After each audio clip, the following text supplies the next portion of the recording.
During the break, I said, what do you think is most important to finish off with? And he said, Albert Pike's Letter. And I've read his book, Morals and Dogma. Of course, this letter is reported to be at the British Naval Museum. He was a Confederate general, the founder of the Klan, a British agent trying to break up the U.S. with the Civil War. And all of that's been confirmed. But this letter is just amazing, the way it predicted everything they've done. So go over some of that letter, the three phases in the last 5 minutes, David. Go ahead.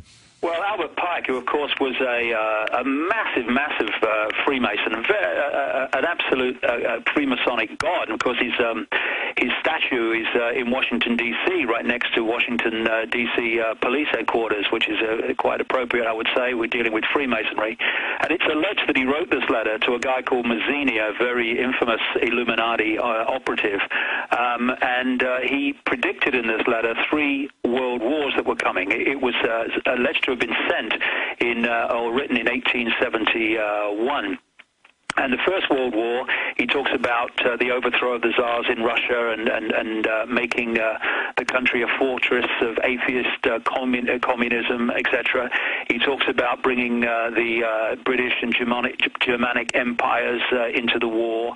The Second World War must be fomented by taking advantage of the differences between the fascists and the political Zionists, and talks about things that happened then. But the point that it leads to is the Third World War, which really, I mean, I've been saying for years that's the plan, which it is. And the description in the letter of the Third World War is absolutely describing the period we're going through now.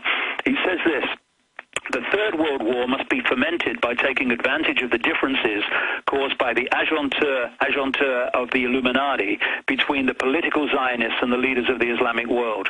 The war must be conducted in such a way that Islam, the Muslim Arabic world, and political Zionism, the State of Israel, mutually destroy each other. Meanwhile, the other nations, once more divided on this issue, will be constrained to fight to the point of complete physical, moral, spiritual, and economic exhaustion. We shall unleash the nihilists and atheists. We shall provoke a formidable social cataclysm, which in all its horror will show clearly to the nations the effect of absolute atheism, origin of savagery, and of the most bloody turmoil. Then everywhere the citizens, obliged to defend themselves against the world minority of revolutionaries, will exterminate those destroyers of civilization, and the multitude, disillusioned with Christianity, whose deistic spirits will from that moment be without compass or direction, anxious for an ideal but without knowing where to render its adoration, will receive the true light through the universal manifestation of the pure doctrine of Lucifer, brought finally out into the public view.